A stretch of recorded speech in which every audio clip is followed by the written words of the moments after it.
5 dos fundos imobiliários que eu mais gosto, porque eu gosto de muitos, mas vamos falar só 5, começando pelo KNSC. O KNSC é um fundo de papel, ele investe em renda fixa imobiliária da Quineia. A Quineia é a gestora. Por que eu acho tão interessante? Porque a Quineia criou esse fundo para que ele seja um pouco do KNP com KNCR, que é um fundo de IPCA mais um fundo de CDI. A carteira do KNSC, ela é desse jeito, em que metade está voltada a IPCA e metade está voltada ao CDI. Selic e CDI é a mesma coisa, então ele tem ali uma distribuição bem equilibrada. Por isso que a gente não deve ter no KNSC quedas acentuadas, porque se a inflação cai, provavelmente é porque o CDI subiu para segurar a inflação. Se a inflação sobe e o CDI está baixo, e ele ganha na alta da inflação. Então uma coisa acaba compensando a outra ao longo do tempo. E é um fundo que a gente espera um movimento mais tranquilo, suave e sem grandes oscilações, mas pagando um dividendo interessante. O segundo fundo é o queridinho da indústria,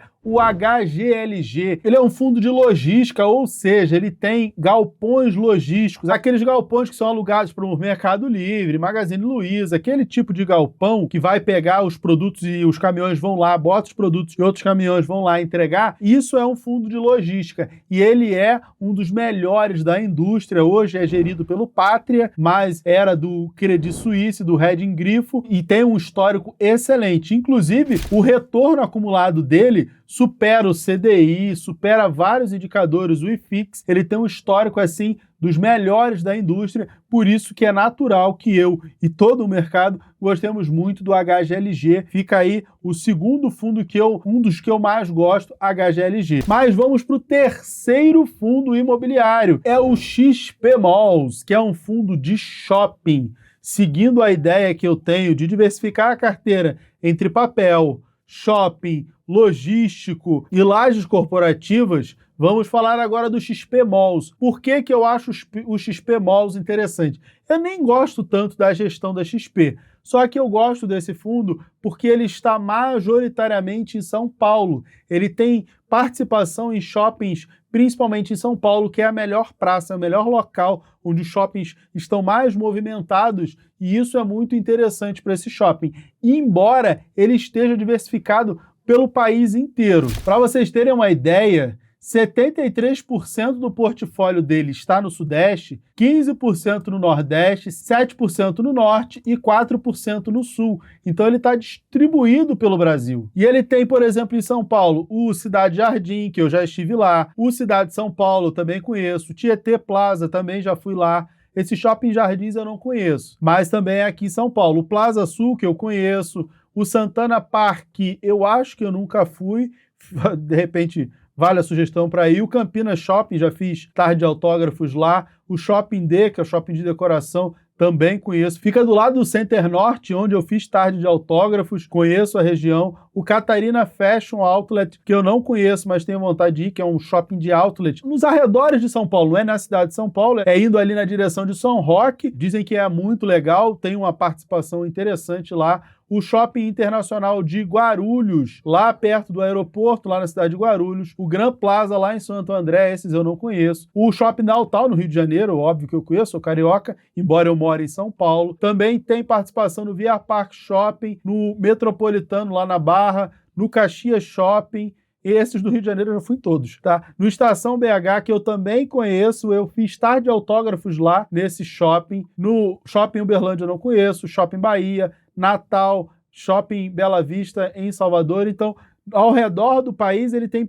já participações em um ou outro shopping, mas majoritariamente no Sudeste, Ponta Negra, lá em Manaus, Praia de Belas, em Porto Alegre. Esse eu não conheço, eu fiz tarde de autógrafos em Porto Alegre, em outro shopping. E o Shopping Estação, em Curitiba, esse eu conheço também. Então, ele tem um portfólio bem diversificado, espalhado pelo Brasil, mas com a grande participação em São Paulo, que é a melhor praça. Por isso eu gosto do XP Malls. Eu tenho na carteira já há bastante tempo, embora eu tenha outros, como o HGBS, o VISC, o Malls, mas eu gosto mais do XP Malls. Depois do XP Malls, temos o KNRI, que é um fundo dividido entre logístico e lajes corporativas. São setores muito interessantes. Inclusive, o setor de laje corporativa tem sido muito amassado, apanhado muito do mercado, mas quando a gente olha o mercado mercado real, o que está acontecendo ali na imprensa especializada, a gente tem visto que os aluguéis têm aumentado, a ocupação tem aumentado, mas os fundos, as cotas dos fundos ainda estão sofrendo. Por que que as cotas estão caindo tanto? Porque a gente teve um aumento do juro futuro. Se a gente pega um título do Tesouro, como o IPCA+,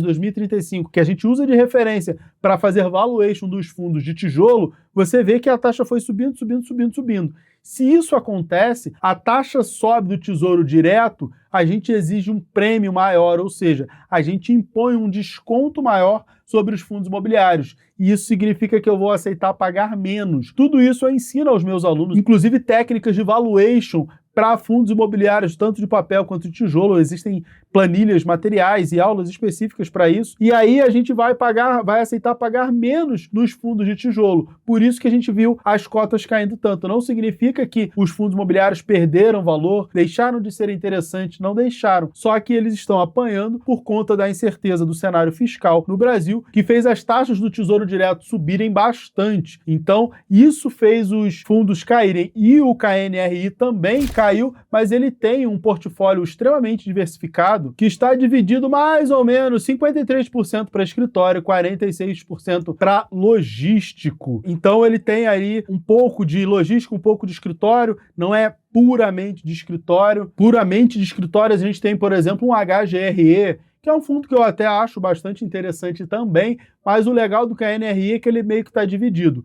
A maior parte está concentrada em São Paulo, que é a melhor região, tanto para logística quanto para escritórios. 69% do portfólio da receita vem do estado de São Paulo. Depois a gente tem Rio de Janeiro e Minas Gerais também. Ele tem uma parte dos contratos atípicos, que são aqueles contratos de longo prazo, que se o cliente quebra o contrato antes do período, ele tem que pagar uma multa. Isso dá uma segurança maior, quase metade do portfólio é assim, deixa a receita um pouco mais previsível. Isso é interessante e é um fundo que tem um grande histórico, gerido pela Quineia, que é uma das melhores, se não a melhor gestora do mercado. KNRI é outra excelente possibilidade para que a gente tenha no portfólio, é um dos fundos queridos aí da indústria, mas não o único. E aí vamos para o último, que é um dos fundos que eu gosto bastante, que é o ALZR11. O ALZR é um misto de um monte de coisa. Ele tem edifícios comerciais, ele tem galpões logísticos, ele tem renda urbana, ele tem até data center, que é aquelas aluguéis de antenas, no caso dele para Sky, e tem até galpões logísticos refrigerados, que é uma espécie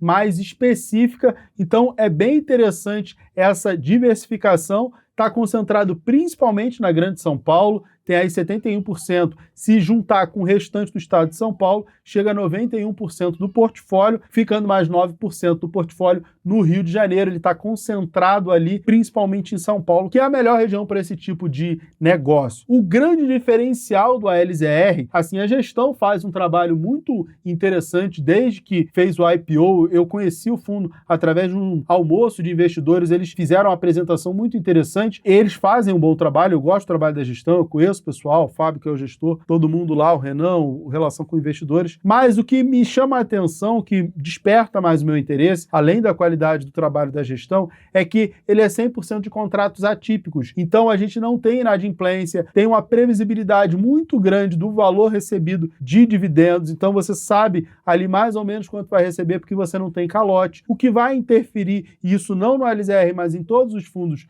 imobiliários, é quando faz uma emissão, e aí é natural que o dividendo caia por conta do aumento das cotas, aí até integralizar e fazer tudo aquilo, a gente tem esses movimentos. Ultimamente, ele fez um movimento de vender um imóvel para o GGRC e me incomodou um pouco, porque vai receber cotas do GGRC para depois ter que vender. Eu acho que o fundo até vai ganhar dinheiro com isso. Eu acho que vai ser positivo. Mas esse movimento da gestão eu não achei tão legal, porque foge um pouco do padrão do que o ALZR sempre fez, de pegar lá o imóvel, o dinheiro e tudo. Eu não gostei muito, mas a gestão tem um voto de confiança, por isso eu continuo aí com o ALZR na minha lista de vários imóveis. Agora, eu já disse uma lista com 5, embora eu tenha vários outros fundos imobiliários que eu goste, eu quero saber de você, quais os fundos imobiliários você gosta. Coloca aqui nos comentários que eu quero saber, e se você gosta de vídeos como esse, coloca aqui também qual outro vídeo, qual outro tema que você gostaria que eu fizesse. E lembrando, ó, últimas vagas para você entrar nessa turma, que é a última turma com acesso vitalício ao meu curso mais completo, que é a Mentoria Mira na Independência.